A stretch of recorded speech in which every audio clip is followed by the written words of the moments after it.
session and the third day of our conference. And this session will be moderated by Vasundhara Gautam, who is an assistant professor at Indraprastha College for Women, Delhi University. Over to you, Vasundhara. Thank you, Sana. Welcome to the 9th session of the conference. The title of the session is Spatiality and Suffering, Testimonials, Imprints from Urban Spaces. This session is chaired by Dr. Anab Naiyer. She is a dear friend, also an independent researcher who has completed her PhD from the Department of English, Jamia, Millia, Islamia. Her area of interest are popular culture studies and book history in Urdu and Hindi. Welcome, Anab. Over to you. Thank you, Vasundhara. Good morning, everybody. So happy to be here at the Young Researchers Conference, and we have 3 panelists today. So the first one is Valentina Burnaby. Is everyone with us? All the presenters? Okay, great. So Valentina is a PhD scholar at the Department of Asian and North African Studies, Kafkaskari University of Venice, South Asian Institute at Heidelberg University. Many welcome to Valentina, and looking forward to your paper, which is titled From Delhi with Co-Creativity, Literary Texts as Material Evidence of Urban Memories and Experiences. So just a heads up, presenters have 20 minutes to present, and then we'll have a couple of minutes for question answers. So let's keep time for that also, and welcome Valentina. Please go ahead. Thank you everyone. Thank you for having me. Let me share my screen, please. And please do let me know if you are able to see the presentation correctly. Sorry. No, wait. Let me do a new sharing. Sorry, I did prepared everything. Now they should work. Not yet. Sorry. Just give me 1 minute. I will be super brief, I promise. Okay, share, and now, okay. We can see it. Okay, can you see also my notes or not? No, not anymore. Okay, thank you. So thank you so much for having me and for giving me the chance of presenting my paper. I will try to keep it short and clear. So for this reason, I divided the presentation in 5 sections: an introduction, then the presentation of the literary excerpts analyzed in the paper, and finally a wrap-up section. So as is known, throughout its long and thrilling history, Delhi has changed its morphology many times. That changed the city landscape was the demolition of entire and neighborhoods, and in some cases, construction of new neighborhoods known as resettlement colonies, aimed at moving the dwellers evicted from the demolished basti.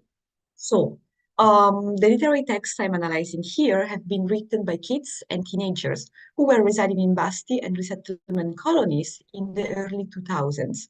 Some of them are still living in the same areas nowadays. Many authors of the analyzed text experienced eviction. All of them experience what does it mean to live in a place that is to be evicted. In the context of the Sabarmala project, an initiative led by the Delhi-based NGO Ankur and the Center for the Study of Developing Societies, CSDS, which I'm sure you know. The project built multimedia labs in the areas where the kids who joined the project were living.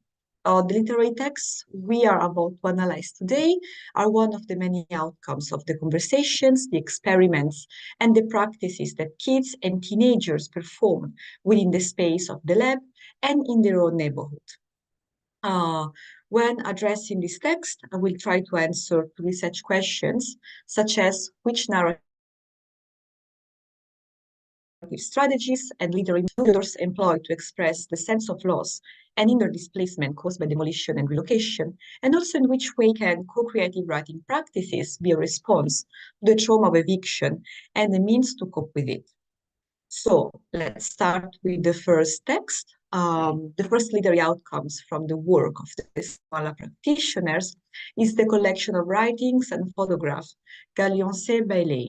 The collection is bilingual as it includes both the original text written in Hindi and the translated by the based editor and translator Shweta Sata. The authors are Yashoda Singh, Suraj Rai, Shamsher Ali, Shahjahan, Shahana Qureshi, Nilofer Nasimano, Hermiza, Bobby Khan, Babli Rai, Azar Tabassum, and Aisha. So this group of practitioners, mainly aged between 15 and 23 years old, used to gather, discuss, and engage these co-creative artistic practices in a lab called the CompuGar, which was established by the project in May 2001 in LNJP Colony, which is very close to LNJP Hospital in Delhi. The names of the authors appear in the first page, but the single literary pieces are not tagged with the signature of the author. Account one's engagement with the neighborhoods and with the city, and even personal considerations intersect and coexist with writings originated from and constructed on the method of qualitative interviews, a method that was often employed by people in practice of understanding the reality of their own basti and of the metropolis, and also their own positioning within these spaces. This is particularly evident in the writing called Log, that you can read here in this slide, in which the authors report the conversation they had with some dwellers of LNJP Colony. This material, this conversation, is divided into categories: Itihas, Pradhan, Mahaul, Larai, and Dar. This section, Itihas, reveals information about the establishment of LNJP Basti. In the last years, I have studied the history, the development, and demographic changes of some Bastis in Delhi, including LNJP Colony. Yet, the information stored in log, which come from the witness of its residents, is the most accurate account of the history of LNJP Colony that I have found so far. More than on the accuracy and the authenticity of the details provided, for which I have not found additional. My attention was caught on the very fact that the information on the construction of LNJP Colony are stored in a literary text. Thus, it represents a textual database containing information about the foundation of this basti, and also containing details allowing the contextualization of its establishment in the broader discourse about development and demolition of informal settlement in Delhi. When quite often when bastis lines, most of the time they are exclusively depicted as sites to be demolished or as a receptacle of criminality and violence. By preserving the memories of the people who lived and attended places like LNJP Colony, narrations such as those offered by the Sabermola's practitioners do justice to the complexity and the heterogeneity characterizing bastis. In doing so, they configure themselves not only as an archive useful to reconstruct the history of the Basti, but also for some fringes. Slide, know that I'm not Zoom room, so please, if there is any problem, just me, because I cannot open the chat either. However, so people and communities are quite important in writing, such as those included in Galionce and Bailanes. The residents of the Basti are indeed both the creators and the principal addressees of these narratives. Similar accounts and relationship between creators and readers are present in the entire work. The broadsheet are booklet composed of writings and photographs, and they make noise. Nangla Heta, Nangla Manchi that focuses on the homonym Basti. In this broadsheet, you can see an intervening of individual and collective visions and feelings, as in this of comes.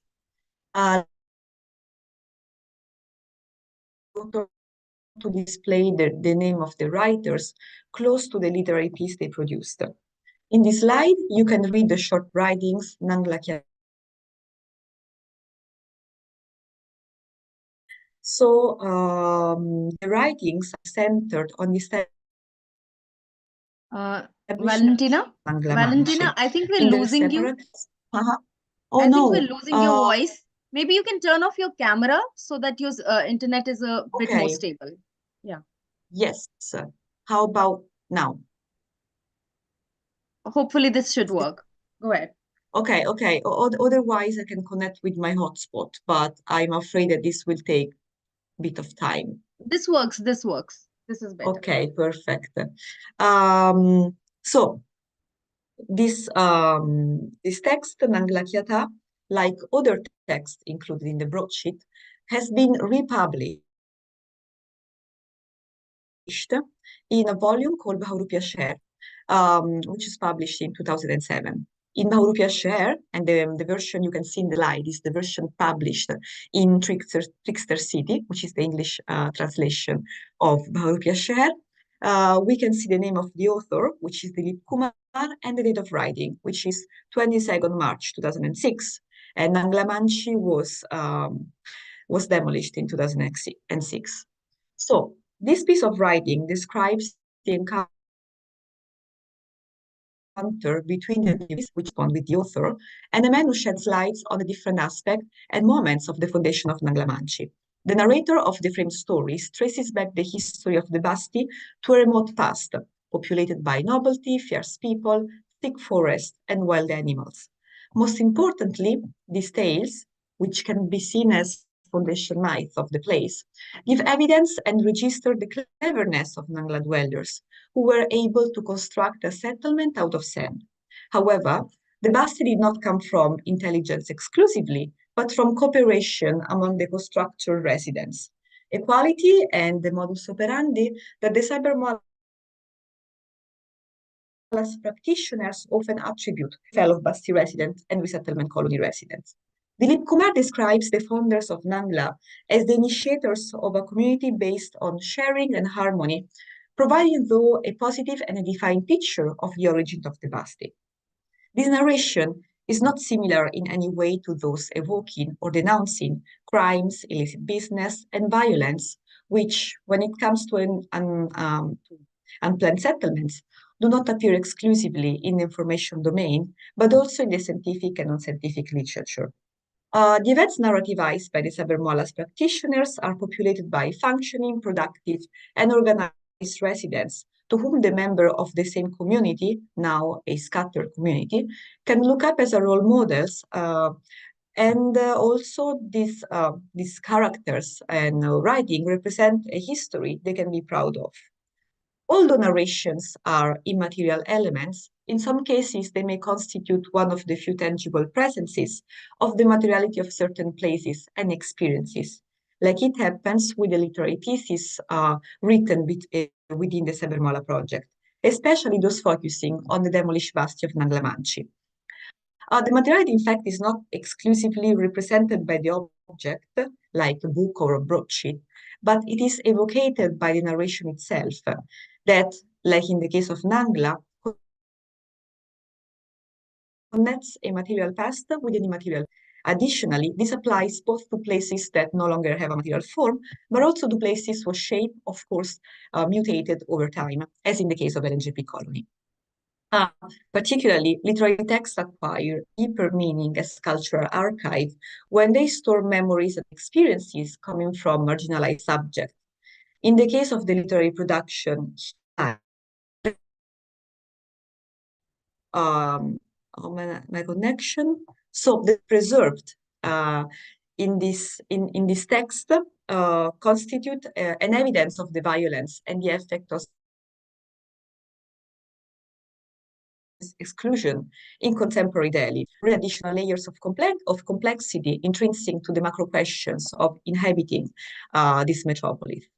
In Hixer City, scholar Anub Pradhan describes text as a way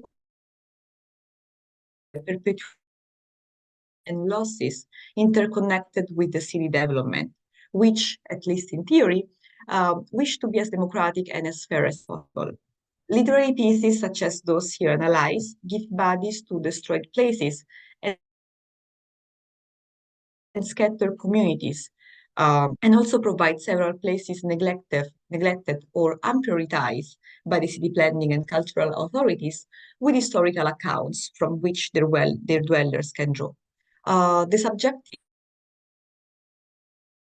and added value of these narrations, which depart from the pretense of held by the fact these experiences, and even more the way in which the writer narrativizes them through omissions, exaggerations, and a dose of imagination, represent the elements that, in my view, are the most effective in the normalizing the unfair treatments and the tension due to precarious living to which many dwellers are in fact exposed. More than wondering in which percentage the narrativized historical reconstruction of the establishment of a neighborhood are accurate, what the reader should ask themselves when approaching the work of the practitioners of this project is from where it comes need for establishing an epic of the Basti, and why the writers, and very probably other dwellers as well, feel this necessity. In the same way as the leader example analyzed are, the piece of writing Kahan included in the same broadsheet that origins and the development.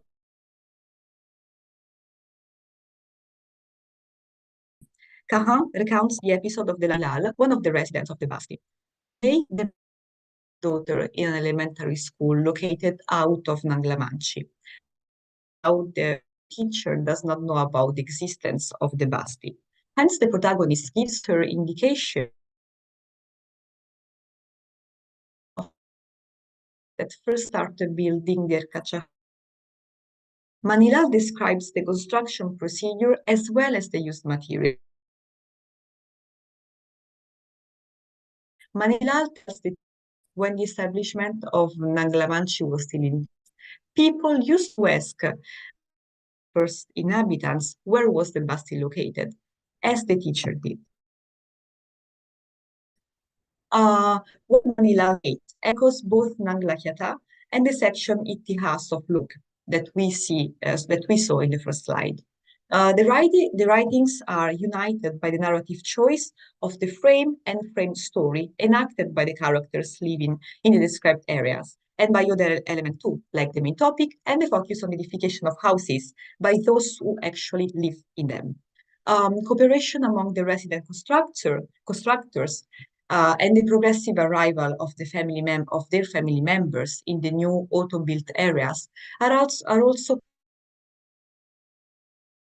common main motive. Manilal describes Nanglamanchi as a basera, a shelter and a refuge for people, a feature that, in this story, made the place known among the Delhites.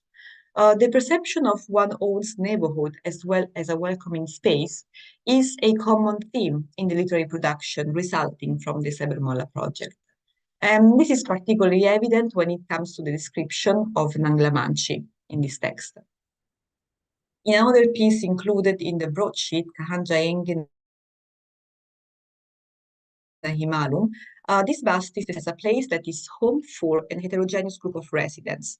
The writing revolves around the sense of incertitude that affects the dwellers of Nang. Basti is finally demolished after years of warnings, never executed. In one line, the author connects beginnings and ending of the settlement by affirming the encounter of all kinds of people and feelings made the Basti. But among the many elements characterizing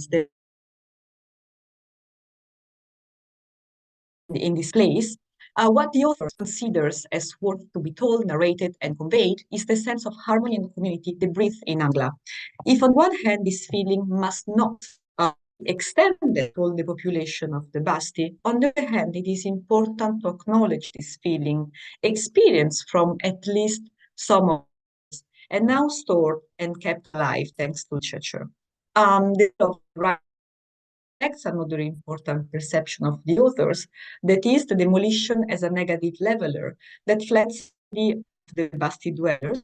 This is the perspective of the writers, and fed these differences in common painful feelings such as sorrows, insecurity, and precarity. Together with a community of people, the bulldozers raise houses in which each wall tells the story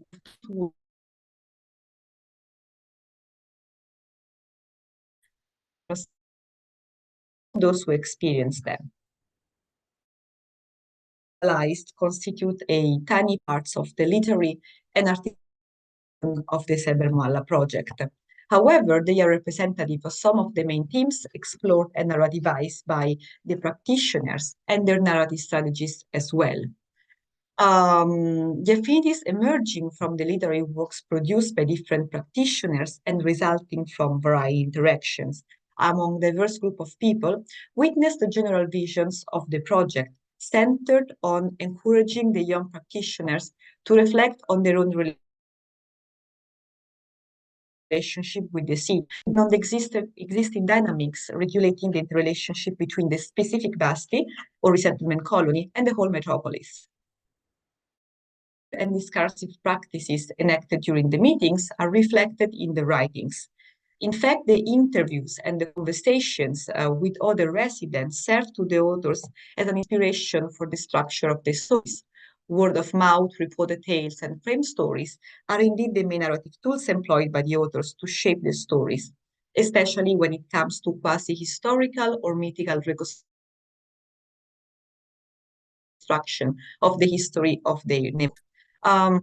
Employing narrative strategies involving the polyphony of voices not only reflects the creative practice performed by the practitioners inside and outside the labs, but also one of the main elements about their life experience in their neighborhoods.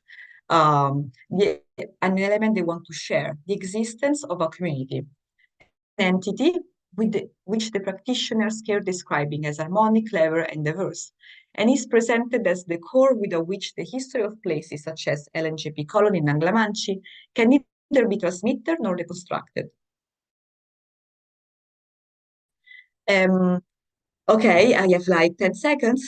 So let me just say that beside function as a coping mechanism for loss and fear, writing always represents the possibility of telling one's stories from their own perspective, expressing the writer's agency on the reality they live in and they interact with. By preventing the loss of their and their communities' memories, and contrasting the scarcity, if not the complete absence of creative representation of their Bastis from an inner perspective, Sabermala practitioners and later texts they produced examples of actings Valentina, please on one's wrap up own your history presentation. and also future through writing. Thank you. Yeah, sorry? I was just asking you to wrap up your presentation. Thank you. Yeah. I did. I did. Yeah. Thank you, Valentina. Thank you so much. I think it's amazing.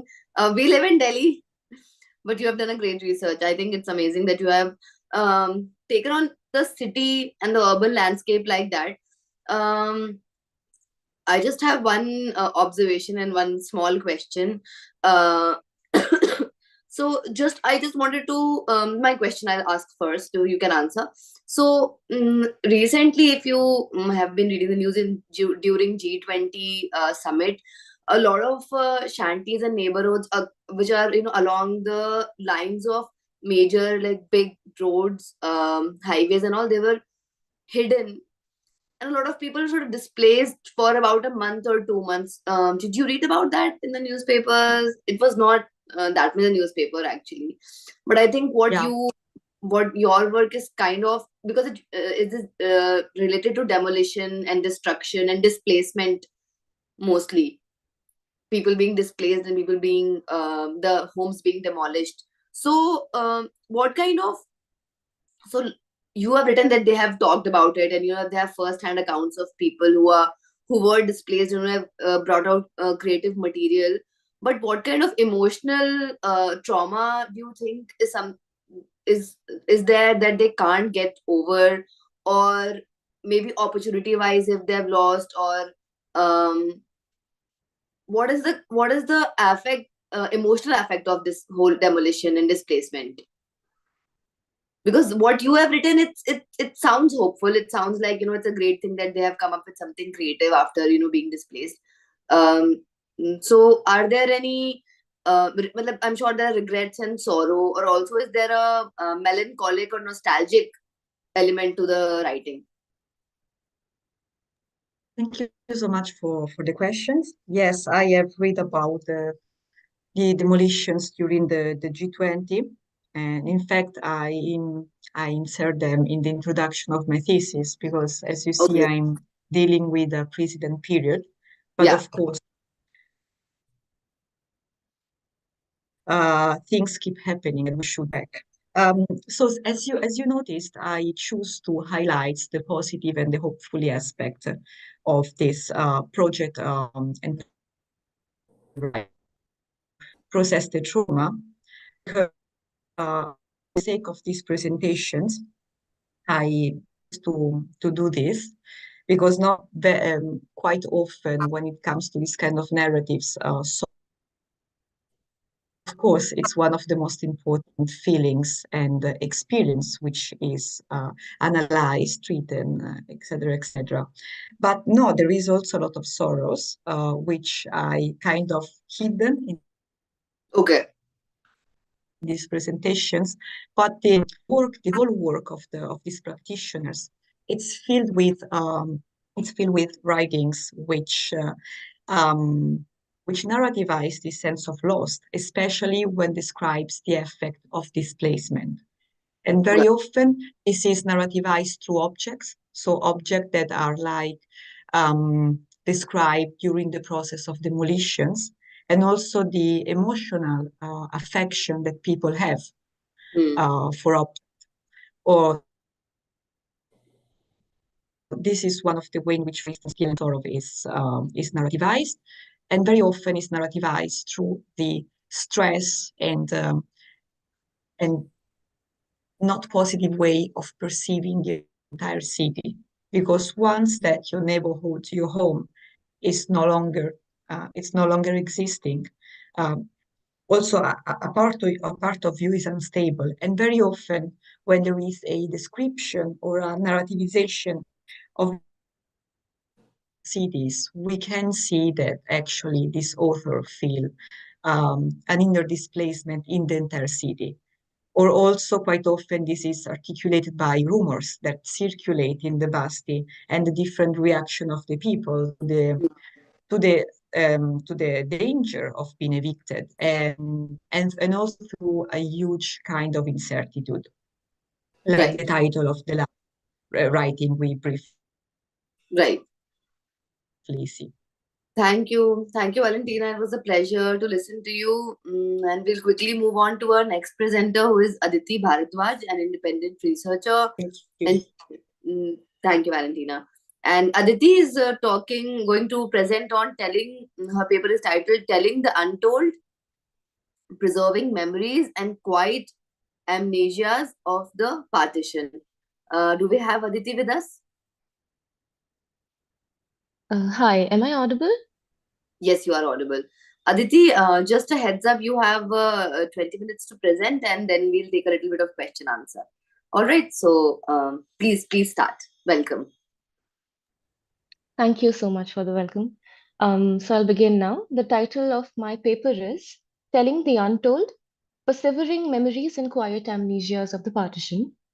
Before I begin with the paper, I'll just give a very short overview. The first section of the paper is called The Duty to Remember. In this section, I use Paul Ricoeur's conception of duty memory as an ethical and political obligation to study partition memories along with the question of justice. The second section is called The Memoryscape, where past and present converge. In this section, I take the object of memory out of the enclosures of history and I locate it at the juncture of past and present. simultaneously remembered and renegotiated with the changes in the contemporary socio-cultural milieu. The third section is called The Necessity of Amnesia. Here I juxtapose the dominant insistence of memory and trauma studies at the duty of remembering with the simultaneous processes of enforced or chosen amnesias. I try to problematize a very simplistic notion of remembering as the panacea for dealing with historical wrongs and bring in perspectives on a cultivated forgetting of the traumas of the partition. In my last section, which is called Archives, the Orderly World of Disorderly Voices, I interrogate the partition archival projects on the fundamental levels of authority, authorship, and ownership of testimonies, through which I argue for the necessity of a serious engagement with both the ethics as well as the aesthetics of remembrance, especially in ethnographic research. Right. So, one defining feature of mainstream history writing has been to construct nations within teleological and progressive notions of civilizational evolution to produce coherent narratives of national histories. In imagining absolute and unwavering ideas of the nation, it often also forges a very false metaphysical unity of the national subject to address the aporias in its experience of the linear time, as Prasanjit Dwara rightly says, restricted within the bounds of employment and interpretation, both of which are as much ideological as methodological. These meta-narratives are often outcomes of highly exclusionary processes of filtering out the interstitial personal voices, which may threaten the chronos of the nation. And therefore, as a critic rightly says, they are rendered residual historical material. To recover and reclaim these voices, then, is to fracture this chronos of the nation and command a rethinking of not just the object, but also the very process of history writing. The intervention of memory studies in historical and literary disciplines has sought to academically engage with memory as an analytical category and lift the shroud of silence from the lived experiences of people that contest the fictions of national history, rejecting the notion of the nation as a pre-given entity and understanding it as what Anjali Roy says, a mnemonic community whose raison d'etre derives from both remembering as well as forgetting, necessitates an inquiry into not just what is remembered, but also who remembers. Contesting black and white facts with heterogeneous memories retains the complex transactions between the past and the present, which are otherwise flattened out in teleological binaries. Mainstream history, therefore, often becomes an instrument of asserting, in Foucault's terms, biopower over the people it represents or invisibilizes, and a memory turn by recuperating marginal voices through personal testimonies can, as Roy notes, undo history's amnesias. Right?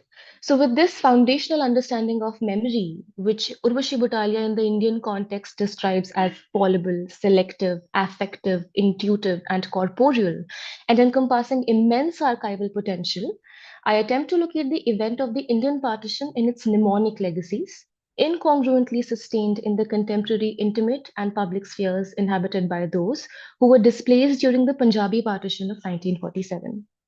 Drawing on the theoretical framework of memory and trauma studies and indebted to the existing scholarship of oral historians of the partition, I also seek to engage with fissures in this geopoliticized national memory scape by including 6 semi-structured interviews of the survivors of the Punjabi partition, all between 70 and 103 at the time of writing this paper.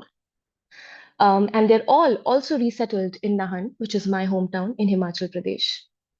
Supplementing the testimonies with debates on intergenerational remembrances and amnesias, I attempt to locate within the contours of the national memory scape the personal, fractured, yet enduring memories of 6 people: Devinder Kaur, Avtar Singh, the late Shakuntala Devi, Amrit Singh Shah, Pishori Lal, and Kunti Devi. Having experienced the thin and porous line between being refugees and citizens, they unanimously admit, after more than 70 years of being partitioned, to have never been asked about their story, even by their own children and grandchildren. I also seek to explore the relationship between memory and identity, given the mnemonic nature of the nation as a community, and how what is not remembered in one generation and therefore not known in the next impacts the intergenerational memory as well as the official memorialization of the partition. Finally, I engage with the growing concerns about the ethical problems of partition archival projects and attempt to address the fault lines between necessary amnesias and what Paul Ricoeur calls the duty of memory, addressing the ethics as well as the aesthetics of remembrance. So, a memory turn in the archival and academic discourses on the partitions of British India has attempted to rescue memories from the clutches of history and simultaneously uncover the contours of gender, religion, caste, class in the experientiality of the partition. Bautalia's suspicion of the illusion of objectivity in histories, where author remains merely vehicles for the histories to write themselves, and her insistence on a very empowering investment of the I and the personal and moral responsibilities in feminist oral historiographies are significant contributions to bring forth what she calls the underside of this history. More recently, scholars like Ananya Jahanara Kabir and Anjali Gera Roy have employed methodologies of oral historiography to explore newer questions like diasporic consciousness, the intergenerational nexus of remembering, forgetting, and ignorance, and what the legacies of the partition entail now for questions of citizenship and belonging. These cultural investigations appear to be a renewed attempt to locate the partition in the contemporary memoryscapes of individuals, communities, as well as nations. Remembering can be personal or collective, consolidating or contesting histories, enduring changes in milieus, or evolving with changing social frames. It is, however, in all its ambiguities and inconsistencies, a political act. After over 75 years of the event of the partition, its continuing legacies and sustained interest in the scholars in the present point to an unceasing and ever-evolving significance of the partition. Abruptly and violently displaced, cruelly dispossessed, and historically disenfranchised, millions became refugees from citizens overnight, and despite gradual assimilation, the journey back from being refugees to citizens oddly still continues. The implications of this traumatic rupture in the chronos of the nation engulf not just the generation that suffered the event in the aftermath of the partition, but also the entire national memoryscape. So, to begin with the first section, the duty to remember. To recognize the partition as a memoryscape is to foreground its relevance in the metaphysical questions of remembering and forgetting. Paul Ricoeur asserts that if trauma refers to the past, its exemplary value is directed towards the future. He states three abuses of memory: blocked memory, which takes place at the pathological level; ideological memory or manipulated memory, which works at the ideological level; and duty memory, which functions at the ethico-political level. Through this, he underpins a twofold tension of forgetting and remembering within the political and moral significance of memory for a society, arguing that the imperative mood in duty memory, that is, the obligation to remember, contradicts the essentially spontaneous nature of memory. Ricoeur calls for an interrogation of the relation of duty memory to the idea of justice. Remembering then becomes an ethical and a political problem, because in holding on to its concern for the past, it often embodies a concern for the transmission of the meaning of that past to the future generations. In the case of the Indian partition, unlike what Roy calls the Holocaust model of archiving, musealizing, and monumentalizing traumatic humanitarian crisis, which makes it a universal trope for historical trauma, there was a resistance to musealize the Indian partition, both on the part of the newly formed secular state and the private spheres of the family and community. In the absence of any overt institutionalized signifiers of the partition trauma in public memory, how have communities and the nation at large held on to the duty memory of partition subjectivities? What does justice look like for families that have undergone the long road of dislocation, trauma, and subsequent amnesia with resettlement? The answers to these questions are complex, for there is no singular partitioned subject. The partition displaced inter alia several distinct communities like the Punjabis, Sindhis, Bengalis, Assamese, Muhajirs across India, Pakistan, and Bangladesh. And their cultural traumas of the partition continue to shape their discrete group consciousness and rituals of remembrance. The duty of memory, therefore, varies for these communities, foregrounding that partition, neither in its historical experientiality nor in its mnemonic inheritances, is a monolith. On being asked whether the children ask about their family's experience of the partition, Avtar Singh remarks, "Bachche sochte hi nahi hai." That is, children don't think about these things anymore. And Shakuntala Devi laments, "Kisi ne kabhi pucha hi nahi." Nobody ever asked. The labyrinth of suddenly broken ties and gradually forged communities, the nexus of pre-parochial belongings and pre-partition parochial belongings, and the acquired security in the new nation, the lack of the privilege of lamenting loss, and a cultivated mnemonic distance from partition over the years. Um, all of these make the partition remembrance a very counter-memorial landscape of fragmented belongings. And we cannot pinpoint it to a certain trajectory of remembering or a certain trajectory of monumentalization. The second section is the memoryscape where past and present converge. If the microhistories of traumatic events live on in the psyches of the survivors, and as Marion Hirsch calls post-memories, in the subconscious inheritances of the subsequent generations, the mnemonic vestiges of the partition in testimonies of the survivors suggest something even more nuanced. Morris Holbox insists that collective memory is shaped by social frames of references. For, and I quote, it is in society that people recall, recognize, and localize their memories. Parallelly, Webner's idea of anti-memory draws attention to a simultaneous process of memory making, which he defines as a requirement to remember as forgotten things that have actually never been known in the past. Therefore, it becomes imperative to investigate the everyday processes of memory making and their nexus with active forgetting and cultivated ignorance with respect to the intergenerational legacies of the partition. Dhulika Raj has noted that the memories of partition are not straightforward remembrances, but are interspersed with forgetting. Individuals do not want to remember. Families do not want to recall bad times. People attempt to avoid the stigma of being called refugees, and the nation state wants to focus on the newly independent nation. Such an active forgetting breeds a subsequent ignorance, which lingers on like the presence of an absence, or like a phantom presence of the consciousness of having lost part of one's familial roots. The partition, therefore, lives on in rituals of remembrance as well as forgetting. Therefore, as official written historiographies attempt to create stable meta-narratives that suit the socio-political indices of a time, film, fiction, oral testimonies, and art can simultaneously become stabilizers of collective memory. Connaughton argues that whatever is written down demonstrates a will to be remembered. Attempts to memorialize the partition in unofficial countercultures like testimonies and archives, for example, emphasize on this will to protect its memories against epistemological and ideological attacks. Therefore, as the meta-narratives of the partition change with the changes in the understanding of nationhood and citizenship, the role of representations of collective memory becomes all the more essential to challenge an objective history that glosses over the multiplicity of partition experiences.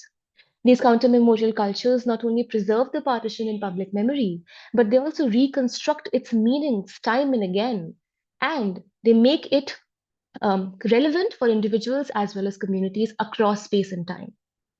The next section is called Ab Kya Yaad Karna? Why Remember It Now? The Necessity of Amnesia. As remembering takes on new meanings and changing times, the amnesias of communities and nations also acquire new meanings. Pishori Lal, on asked if he still remembers the old days, says Ab Kya Yaad Karna? That is, why remember it now? On being asked if he brought any memories from himself with himself across the border, Avtar Singh remarks, Ahista ahista bhool gaye. Slowly, we forgot. And as he says this, he laughs. The insistence on not remembering is common in partition testimonies and signals to the problematization of a superficial notion of justice, for which holding on to traumatic memories appears to be the panacea to the questions of belonging and identity. These gradual amnesias within the intimate spaces of the family and community, and the reluctance to recall the trauma of the partition, point to not just the personal exigencies of survival and resettlement, but also to the national amnesia towards the partition. Javed Alam and Suresh Sharma reiterate the need to forget the partition violence in the interests of national unity and the ethos of pluralism, which Sharma calls, and I quote, the distinctive nature of our civilizational ground from which the blurred demography, the blurring of the partition line itself has happened. Now, if that is true, if there is a duty to remember, then there also exists a duty to forget. In the light of these nuances, a critical engagement with what Gyanendra Pandey calls the currently fashionable projects of partition memory archives, what they do to the inheritances of the memories and the deliberately chosen amnesias, Understanding that becomes all the more important now. Memories are central to the construction of identities, but there also exist Aditi, distinct social forms of you forgetting. have 2 minutes to wrap up. Sure. Then I'll move to the next section, which is archives. The partition oral historiography has served as a link between the orderly macro history of violence and the disorderly micro history of personal losses and traumas by recording the experientiality of the myriad lasting impacts of the partition. However, as the archive gains prominence in historical and cultural scholarships, recognizing it as a concept that exists, what Derrida calls at the disposition of a legitimate hermeneutic authority, becomes important. The Oral History Archive is an institution for determining, codifying, controlling, and representing the past on terms which are defined not by the interviewee, but by the interviewer. Arguing that personal testimonies become disorderly as trauma acts upon the limits of language and articulation, Ray Chaudhary recognizes a kind of epistemic violence in the orderly process of archivization itself. Javed Alam also traces in the contemporary archival projects of partition memories the return of colonialism's passive victim. And he says that these victims, devoid of their own will, have to be given history by the state, by large organizations, and they must be, quote unquote, allowed to forget so that they can return to their normal everyday lives. If the ordering of the disorderly memories in archives flattens out the peculiar distortions and silences, does it also not disempower and alienate the interviewee from their own testimony? What does oral history owe to the people from whose testimony it derives its legitimacy? This brings to my final point, which is that the ethical burden of ethnographic research lies in never rendering individual voices as pieces of sociological evidence. The memoryscape of the partition is one of ruptures, traumas, and silences. And as the institutionalized engagement of scholars with history with memories culminate in the partition memory archival projects, the questions of ethics and aesthetics of remembrance become even more important. As the six testimonies show, memories often defy simplistic epistemological conclusions. It is certain in Avtar Singh's account of watching Hindus, Sikhs, and Muslims beheading each other as a 6-year-old child, and on being asked if he still owns something from his pre-partition home, his gesture towards a painting made in the early 1920s of Guru Nanak with Bhai Bala and Bhai Mardana, his Hindu and Muslim disciples who together stood for communal harmony and love. To remember the partition, therefore, is to remember the heterogeneous, overlapping, and contesting interstitial memories and amnesias that make it a presence, fissured yet unremembered in the national collective psyche. Ultimately, an ethical archival engagement with the remnants of the partition in the intimate and the collective memories reveals that memory and amnesia do not exist in binaries. They synthesize each other. Therefore, as interventions of memory studies fracture the dominant historiographies of the partition, the distinct and evolving meaning of the partition for different communities becomes essential to explore. I'll stop here. Thank you. Thank you, Aditi. That was such a well-written and well-structured paper, and really enjoyed listening to it, especially because it seems like it's very close to where you are from and you have worked with people that you have known. So it really matters that, that just, apart from the books, apart from the text, we actually talk to people, see what they might have wanted to say. And, like you said, ki, ab kya puchna, ab kya yaad karna. I think that's amazing. Congratulations on your work. And we have one question, and I'll make a quick comment. So you can respond to that collectively. The question is, do you feel that the transgenerational turn might address the quote-unquote lack of acknowledgement by the current generation? And the person who's asking the question, they're saying that I'm thinking of Anjali Ejniti's The Parted Earth, where the partition becomes a haunted legacy for 3 generations of the family members of the protagonist. Sangu has asked this question, and I'll just also tag my sort of comment question. So it's a fact. It's a fact that partition has not been talked about, and in the last decade, people are talking about it, and I think now we have a lot more vocabulary to talk about trauma, to talk about loss. Earlier we didn't. Earlier it was now we know PTSD. Now we know post-traumatic, stress syndrome. Earlier, they did not understand that something like that could be happening to them. And it was a lot of repressed memories also. But I'm thinking, like our brain, how it functions in a way is that also that we forget things that are so painful to us so we can survive. So it also might have been a survival, it must have been a survival instinct from inside the body to sort of get over it. So if you could just comment on that, of forgetting as also important to loss and trauma, and then we can you can answer this and then we can move on. Right. So to answer the first question, I think I completely agree. So, I mean, it's very simple.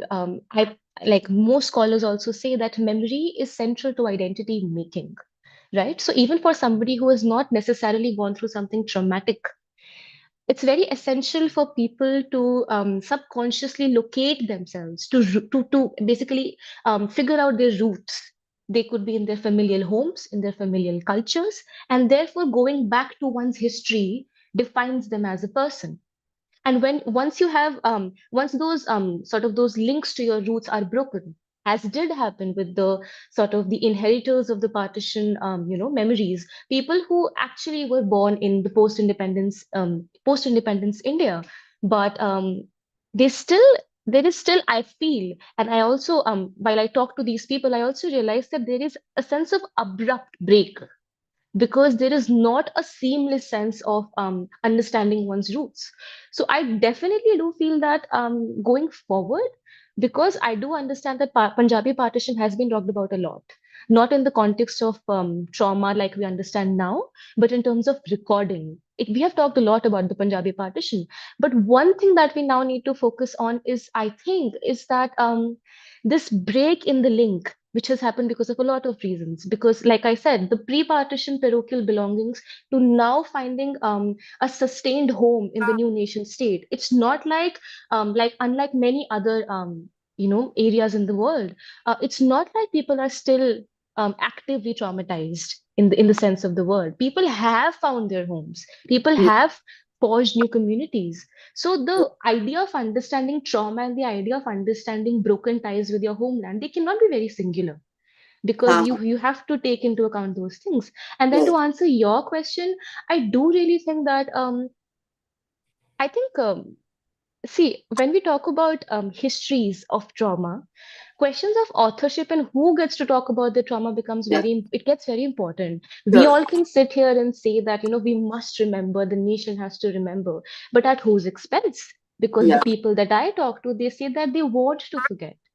And Yeah. so, right, so Exactly. that is the, Yeah, yeah. so that is the ethics of remembering also entails a very nuanced layer of forgetting.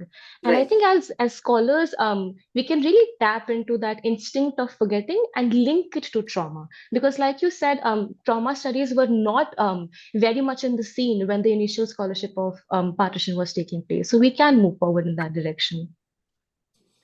Thank you. Thank you so much, Aditi. It was a pleasure listening to you. And, I wish you had spoken more about the interviews. I was really interested in what they were saying. So, but very um, well read. I would love to share the link to the interviews if anybody wants Yes, them. yes, Yeah, please do. Please. Anybody who's definitely. interested can message you, Aditi Bhardwaj. Thank you so much. Let's move on to our next presenter. And they are Rinki Devnath, who's a PhD scholar at Presidency University, and they are presenting on climate change and the experiences of the marginalized South Pacific Islanders, tales of fear, suffering, and resistance in literature. Rinki Devnath, are you with us? Yes. Okay, great. Rinki, your video is off, is it? No. We can't see. Fine, it's fine, Anna. Okay. All right. Am I both visible and audible? Yes, you are. Please go on. Thank you. Go ahead. Thank you. Thank you. Thank you for the kind introduction. And as you have already read out the title of my paper, I'll just quickly jump into it. So, climate crisis is often considered a global catastrophe affecting everyone alike. But this is a dominant Western perspective which tries to conceal the reality of climate injustice, as the marginalized population of the global south are much more exposed to the harmful effects of global warming than the privileged global north. The terms global north and global south are not just indicators of geographical locations of the nations, but of political connotations, which explain the power relations between the two categories of nations. Despite being one of the lowest emitters of greenhouse gases, the low-lying South Pacific Islands top the list of the worst sufferers of climate change. The atoll nations experience constant threats of inundation from sea level rise, tropical storms, saltwater intrusion into their limited freshwater sources, ecological decline, and the outbursts of infectious diseases. The Intergovernmental Panel on Climate Change anticipates the rise in sea level in the Pacific region by 15 to 95 centimeters within the year 2100. It justifies the fear of the islanders regarding the permanent loss of land surface, particularly in the low-lying nations like Tuvalu, Marshall Islands, Kiribati, Nauru, and Tokelau. This questions the assumed universal nature of the climate catastrophe, as its responsibility is not equally shared by all. Climate crisis also has cultural implications, as it affects the cultural attachment of the people to their valued places of belonging. And it shatters their sense of identity and generates fear of ruthlessness. It threatens to obliterate their living archive, the stories which had connected the islanders across many generations. The Marshallese poet, Kathy Jetnil-Kijina, creates an archive of the Oceania's rich history through her writings, which aim at passing on the cultural legacy of the Pacific Islanders in the form of memories to the future generations, so that they never lose connection with the people and the place they consider home. This is also a wonderful act of resistance in literature, as it voices the fear and unheard protests of the marginalized island populations and confirms the preservation of their sense of cultural rootedness against the menaces of cultural effacement. Now, it is impossible to deny the active role played by human beings in the degradation of the arts environment. In his essay, The Climate of History, Dipesh Chakraborty elaborates on the idea of anthropogenic climate change.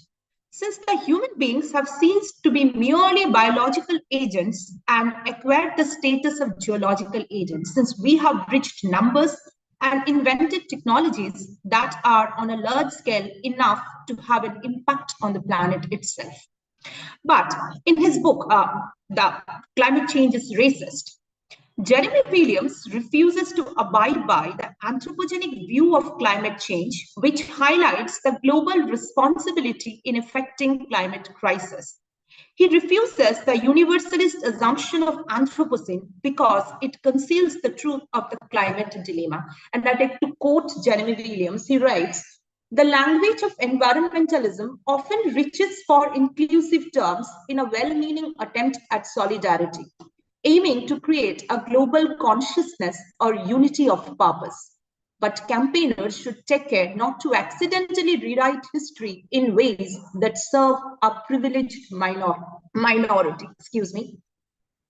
Unity and solidarity are vital, but they are impossible without recognizing that some parts of the world bear much greater responsibility for the climate emergency than others." The next part is about Amitabh Ghosh's observation. Ghosh highlights the role of empire in the entire process of carbon emission. The concept of empire is based on an unequal power distribution in the world, which bears a direct relation with the process of carbon emission. The powerful nations enjoy their economic privilege at the cost of the sacrifices made by the poorer ones. Climate change has deeper roots into the history of slavery and colonialism, which boosted the process of industrialization, which is the strongest pillar of Western development. Since slavery and colonialism are predominantly racial policies of the global north, emphasizing its superiority over the global south, climate crisis has intrinsic connections with racism. Here, I would like to talk about Marie-Annaïse Hegler's essay, which is Climate Change Isn't Racist, People Are. She traces the genesis of climate change not in industrial revolution, but in the exploitative outlook of the white people as the financial backup for industrialization came from the practice of slavery. She writes, the industrial revolution didn't pay for itself. It was subsidized with blood money from slavery. In fact, by 1860, slaves in the United States represented the largest single financial asset in the entire economy, worth more than all manufacturing and railroads combined. And that doesn't include the crops they produced, sugar, tobacco, and of course, cotton. In other words, slaves subsidized the entirety of American life. Now, it's important to talk about the colonial history of the South Pacific Islands. Here, as the European and the American colonies, the Pacific Islands became the sites for the establishment of the colonial plantations like sugar, cotton, and copra. These plantations generated economic benefits for the white colonizers in terms of abundant raw materials, which strengthened the industrial basis of the European and the American nations. Moreover, abundant production from these plantations required a continuous supply of cheap labor, which led to the flourishing practice of slave trading in the South Pacific Islands under the name of blackbirding, and it had a devastating impact upon the entire island society. The unequal exposure to the environmental hazards is a manifestation of the climate violence, which is actually a structural violence perpetuating the inequality of suffering. The structural violence is embedded in cultural violence, which makes the hierarchy of cultural superiority and inferiority permanent.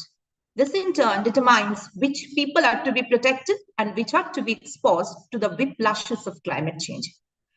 The climate change inequity is predominantly felt in the distinction between the free rider and the forced rider countries. The free riders are the highest emitters of greenhouse gases, but are the least sufferers of climate change because their resilience is confirmed by the wealth they have amassed, mostly through environmental pollution. The forced riders are those minor contributors in the emission of greenhouse gases, but are inordinately exposed to the severity of climate crisis. The effect of climate change is not just biophysical, as it impacts the culture of a place inflicted with climate crisis. Coastal inundation resulting from sea level rise causes displacement of people from their valued places of belonging, thereby severing the ties of cultural attachment. The constant fear and anxiety resulting from the loss of home and separation from one's community affects one's sense of identity, ultimately leading to grief and feelings of social and cultural detachment. In the poem Tell Them, Kathy Chetnil-Kijana refers to a sense of attachment to the Marshall Islands as she speaks proudly of their origin and their forefathers. The cultural link with the community is strongly expressed in terms of their exclusive patterns of living and the shared experience of belonging to a particular landscape. The significance of their existence as the Marshall Islanders is derived from this feeling of attachment as they identify themselves with the ocean. This foregrounds a collective sense of loss resulting from climate violence, as the rise in sea level constantly threatens to wipe off the identity of the islanders, which is intrinsically linked to their homeland. Chetnil-Kijana emphasizes the feelings of fear and anxiety experienced by the island population as their benevolent ocean has suddenly turned malicious by the selfish machinations of the privileged world and attempts to engulf the only place they call home. She writes, "Tell them about the water, how we have seen it rising, flooding across our cemeteries, gushing over the seawalls, and crashing against our homes. Tell them what it's like to see the entire ocean level with the land. Tell them we are afraid." Even when the fear of annihilation appears unavoidable, Jetnil Kitchener is reluctant to let go of the last traces of hope of her community for improvement in the condition.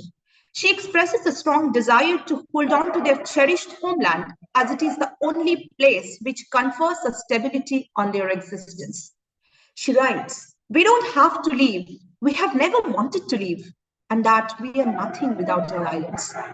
The poem Dear Metaphele Painum, which Jetnil Kitchener addresses to her daughter, is also an expression of the fear of rootlessness associated with the loss of home to the rising sea level.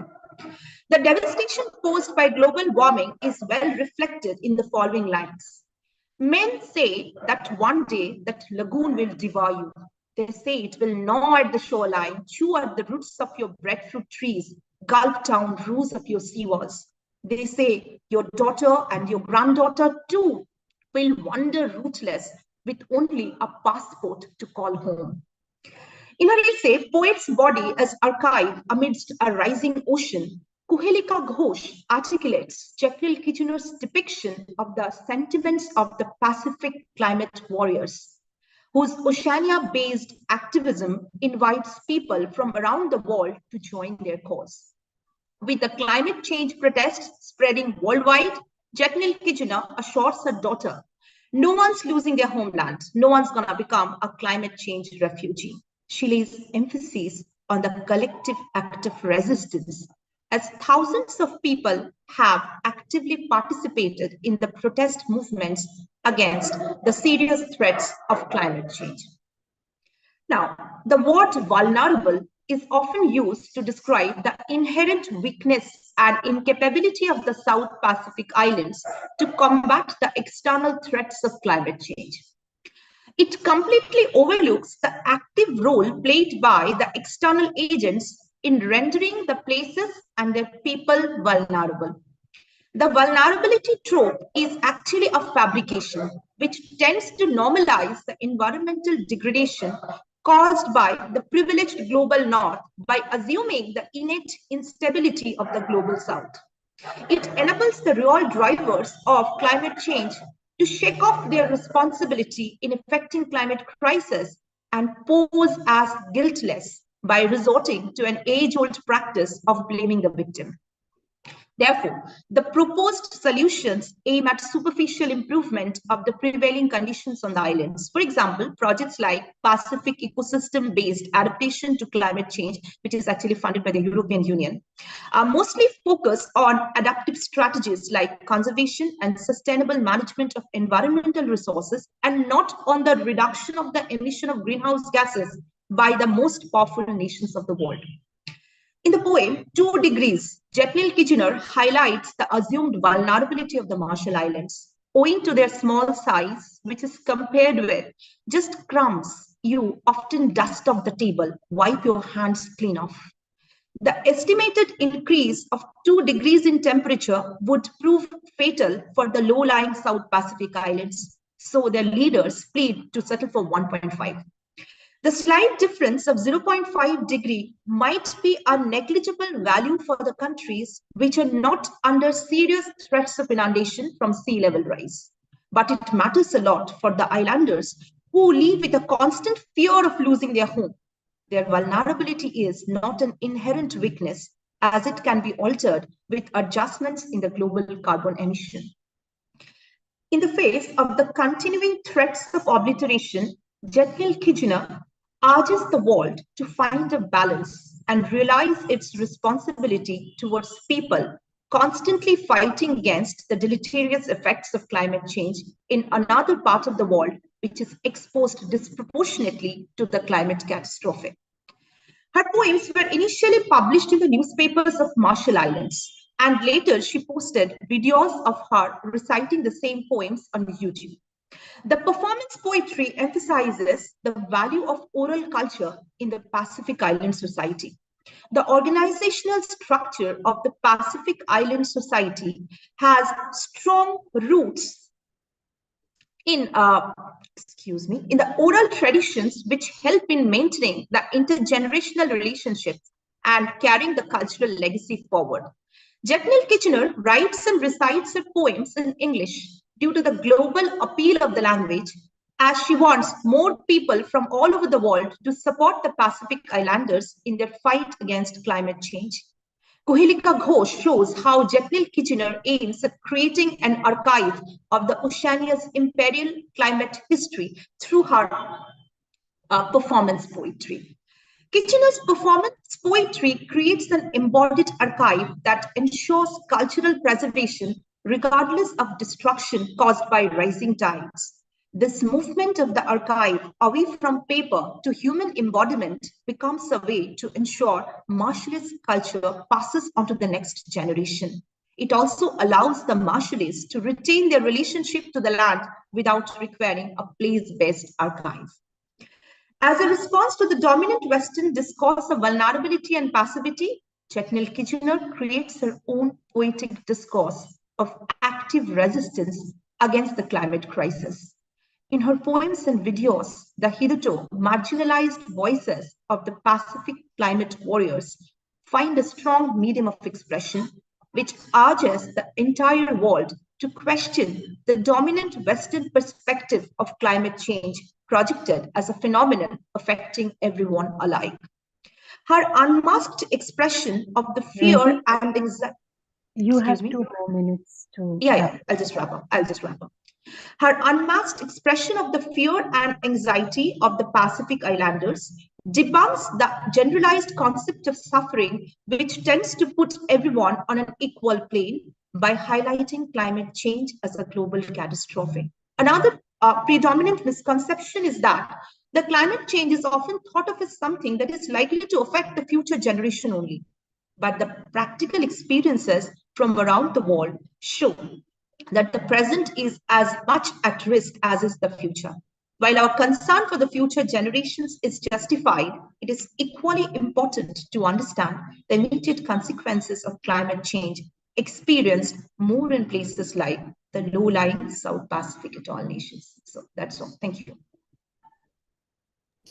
Thank you, Rinki. Thank you all for also staying well in time. It's very, very wise. And I just want to say that really enjoyed listening to your paper. And I think the point that you raised, just one observation, the point that you raised about acknowledging the fact that global, climate change is not going to be at the same level throughout the globe. The global south and global north, experiences differently. And the fact is that the global north is the higher, they have a higher emission rate of those gases than the global south, and it's a fact and it has to be acknowledged, and lovely to listen to you speak on it. And I think Vasundhara has a question for you, so if you can take that. And many congratulations again for the wonderful paper. Thank you so much. Thank you. Thank you, Rinki. It's not my question, it's a question from Sango. The question is, would you not agree that Amitav Ghosh's latest non-fiction work, like The Living Mountain, actually unders this division between the responsibility of the global north and global south? Thank you. I'm yet to be acquainted with his latest work, but an observation regarding this. He talks about the cultural aspect of the cultural aspect, why the contemporary culture finds it extremely difficult to deal with the global crisis, that is the climate change. And he says that the capitalistic notion, the capitalism, which is hardcore Western endeavor, has made us so materialistic to such an extent that this continuous urge to possess more, this continuous urge is actually degrading the art's atmosphere. But at the same time, he highlights the importance of the notion of empire. If I have just one more minute, I can read on something that's been written. Yeah, just a second. Just get it. Yeah. He writes in his book called The Great Derangement. He says, he cites a pertinent example on the use of coal. Take the use of coal. Much concern has been expressed in the West about coal plants in India. Yet analysts have calculated that in 2014, the average Indian accounted for 20% of the average American's coal consumption and around 34% of those from the OECD. the logical and equitable response then might be for the United States or the Organization for Economic Cooperation and Development to shut down a coal plant every time a new coal plant is commissioned in India until a converge occurs. But this is, of course, highly unlikely to happen. So it's very easy to lay the blame, to put the blame on others. Why, when it comes to taking the responsibility and delve deeper into the roots of climate change and to adjust the levels of carbon emission, which could, I can say the situation is now way beyond improvement, but it could at least make the condition a bit easier for the people who are already suffering. So I have to read his latest works on the particular aspect, so I'll definitely think about it. Thank you, Rinki. Thank you so I much. think we are done with all the presentations. I would like to thank all the presenters, Valentina, Aditi, and Rinki, and also Anab for chairing this session. Thank you. Thank you, Vasundhara. Thank you all the presenters, and thank you, Sana, and another Sana for organizing. Thank you, Simi ma'am. Thank you, everybody. Just a minute. If all the presenters could just kindly log on, like switch on their video, we can have a picture taken. Sana, could you go ahead and take a screenshot, please?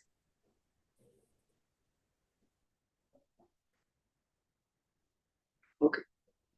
Thank you, everyone. We'll take a 10-minute break and we'll see you again in 10 minutes.